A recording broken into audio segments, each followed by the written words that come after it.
अस्सलाम वालेकुम। पाकिस्तान टुनाइट में खुशामदीद। मैं हूं Fahad Hussain. MQM People's Party से अलहदा हो गई। अब क्या होगा? आज वो हर सवाल जो आपके जहन में आ रहा है उसका जवाब आपको इस प्रोग्राम में मिलेगा। सवाल नंबर 1, क्या पीपल्स पार्टी को वफाक में और सिंध में कोई खतरा है? जवाब नहीं, कोई खतरा नहीं। अगर आप पीपल्स पार्टी के हामी हैं तो आपको फिक्रमंद होने की जरूरत नहीं। कैसे? आइए मैं आपको दिखाता हूं। पिछले हफ्ते मैंने इन ब्लॉक्स का इस्तेमाल किया था। ये कुर्सी जरा मैं पीछे कर दूं। आज MQM ने वैसे भी कुर्सी छोड़ी है, तो अगर मैं भी थोड़ा पीछे कर दूं तो मेरा ख्याल है आप माइंड नहीं करेंगे। पिछले हफ्ते मैंने इन ब्लॉक्स की मदद से ये समझाने की आपको कोशिश की थी कि पार्टी पोजीशंस क्या है। आज ये बड़ा इंटरेस्टिंग हो गया है। ये हुकूमती इमारत थी, MQM, ANP, PMLQ और पीपल्स पार्टी। अच्छा, इनकी पार्टी नंबर्स जो है वो मैंने इनके पीछे लिख दिए हैं। 127 पीपल्स पार्टी के हैं, 50 PMLQ के हैं, 13 ANP के हैं और 25 MQM के थे।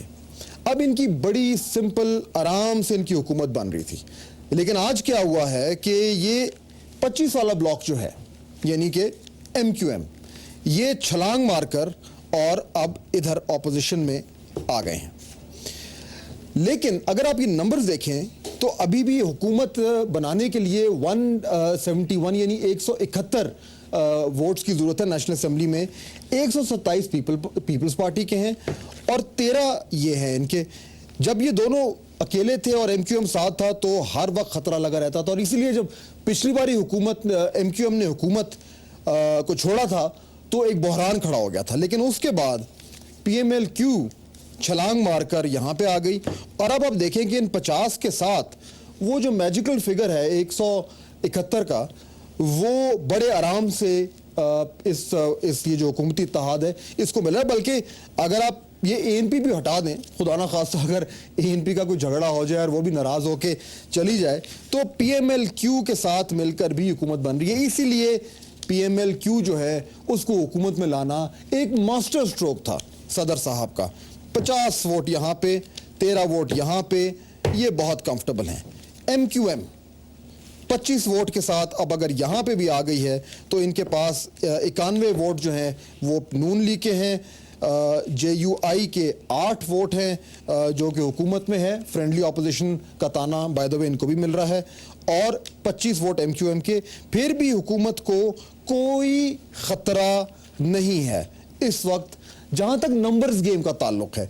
सिंध असेंबली में तो आप जानते ही हैं कि पीपल्स पार्टी के पास जो है वो सिंपल मेजॉरिटी है, तो वहां भी जहां तक नंबर्स गेम का ताल्लुक है, अगर MQM ऑपोजिशन बेंचेस पे जाके बैठती है, जिसका वो आज ऐलान कर चुके हैं, तो पीपल्स पार्टी की हुकूमत को कोई खतरा नहीं। जमात इस्लामी, तहरीक इंसाफ इस वक्त पार्लियामेंट से बाहर हैं। इनका रोल क्या होगा आने वाले दिनों में, इसमें हम कुछ बाद में बात करेंगे। अच्छा जी, जरा आगे चलते हैं। सवाल नंबर 2, MQM क्या करेगी? जवाब, फिलहाल ऑपोजिशन में बैठकर जारहाना सियासत करेगी। खास तौर पर कराची और सिंध के मामलात पर हुकूमत को कड़ी तनकीद का निशाना बनाएगी, क्योंकि असेंबलियों में नंबर्स गेम के हवाले से MQM पीपल्स पार्टी को कोई नुकसान नहीं पहुंचा सकती। इसलिए असेंबलियों से बाहर की सियासत में दर्जा हरारत जो है वो बहुत हद तक तेज हो सकता है।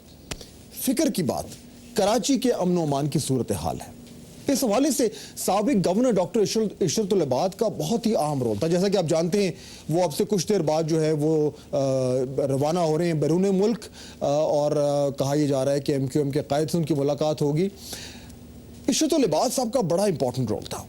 जो अक्सर जो तनाज़ात होते थे उनको हल करने में उनका कलीदी किरदार हुआ करता था। जैसा कि आप जानते हैं कि वो लॉन्गेस्ट सर्विंग गवर्नर रहे हैं सिंध के, तकरीबन 9 साल। उनकी बात में वजन था।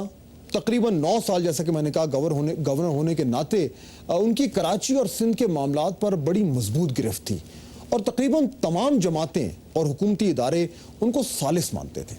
अब अगर पीपल्स पार्टी ने अपना गवर्नर तैनात कर दिया तो खदशा ये है कि गवर्नर हाउस का जो रोल है वो कहीं वो ना बन जाए जो पंजाब में मरहूम सलमान तासीर के ज़माने में था। चुनाचे अगर आप MQM के हामी हैं तो आपको अब कड़वा घूंट निगलने की जरूरत पेश नहीं आएगी, क्योंकि अब आप ये कड़वा घूंट उगल सकते हैं। सवाल नंबर 3, नून लीग को कितना फायदा होगा? जवाब, अगर नून लीग चाहे तो हो भी सकता है। अलबत्ता अगर नून लीग और एमक्यूएम तल्ख माजी को भुलाकर आपस में किसी किस्म की कोई सियासी अंडरस्टैंडिंग पैदा कर लें तो सूरत हाल बड़ी तेजी से तब्दील हो सकती है। मजे की बात यह है कि नून लीग के जराए का ये कहना है कि ऐसा होना नामुमकिन नहीं है। आपने नोट किया होगा कि आज शाम से नून लीग का एमक्यूएम की तरफ जो लबो लहजा है वो उसमें कुछ नरमी नजर आ रही है। वो जो घन गरज, वो जो तेज और काट वाले जुमले जो उनकी तरफ फेंके जाते थे, जो सख्त किस्म की तनकीद होती थी, उसमें बहुत हद तक आज शाम से नरमी है। अगर नून लीग और एमक्यूएम एक वर्किंग रिलेशनशिप बना लें तो असेंबलियों के अंदर वो एक बहुत ही मौसर अपोजिशन बन जाएंगे। मगर हुकूमत को खतरा सिर्फ इस सूरत में हो सकता है अगर काफ लीग पीपल्स पार्टी से अलहदा हो। क्यों? जैसा कि मैंने अभी आपको बताया था कि काफ लीग के पास ये 50 का मैजिक फिगर है और ये 50 बहुत ही भारी फिगर है और दारोमदार हुकूमत का इस वक्त इस हिस्से पर है। अगर काफ लीग अलहदा होती है तो फिर मसाइल हैं। काफ और एमक्यूएम के आपस में अच्छे रवाबत है, वो पिछले दौर में इत्तेहादी भी रहे और चौधरी शुजात जो थे वो आपको याद ही होगा कि कई बार 9-0 का दौरा कर चुके। बल्कि आज शाम को चौधरी शुजात ने एमक्यूएम के कायद अल्ताफ हुसैन को फ़ोन करके मामलात को हल करने की कोशिश भी की है। मगर काफ और नून एक दूसरे से बहुत दूर जा चुके हैं। उनमें जो तलखी है, जो जिस तरीके से वो एक दूसरे पर तनकीद कर रहे हैं, कि बिल्कुल ज़ातियात के लेवल पर उनमें आपस में एक लगता है कि सियासी दुश्मनी पैदा हो चुकी है।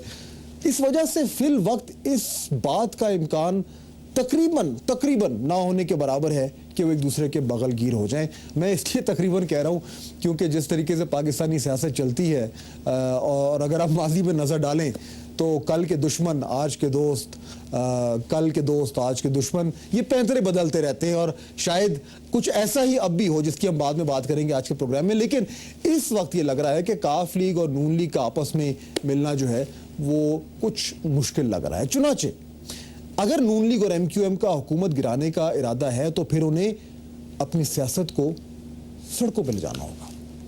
सवाल नंबर 4, काफ लीग को क्या फायदा होगा? जवाब, हुकूमती इत्तेहाद में उनकी पोजीशन और मजबूत होगी और अब वो किसी बड़े ओहदे का मुतालबा कर सकते हैं। आज के बाद काफ लीग सही मायनों में किंग मेकर्स के रोल में आ चुकी है। उसके 50 मेंबरान जो हैं वो उनके बगैर पीपल्स पार्टी की हुकूमत कायम रहना बहुत ही मुश्किल है। क्या काफ लीग अब मुंह मांगी कीमत का मुतालबा करेगी? ये मुंह मांगी कीमत क्या हो सकती है?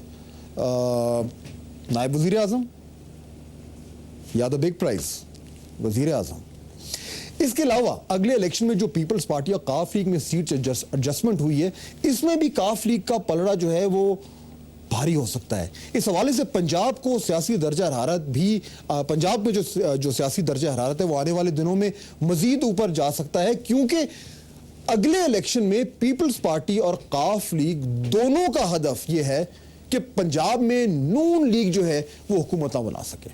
चुनाचे अगर आप काफ लीग के हामी हैं तो आज आपको भंगड़े डालने चाहिए, बल्कि मैं तो ये कहूंगा कि जाएं और लक्ष्मी चौक से कुछ चरखे मंगवाएं और आज खूब जो है वो मज़े लेकर मसालेदार खाना खाएं, क्योंकि आज आपकी सूरत हाल जो है वो अच्छी लग रही है।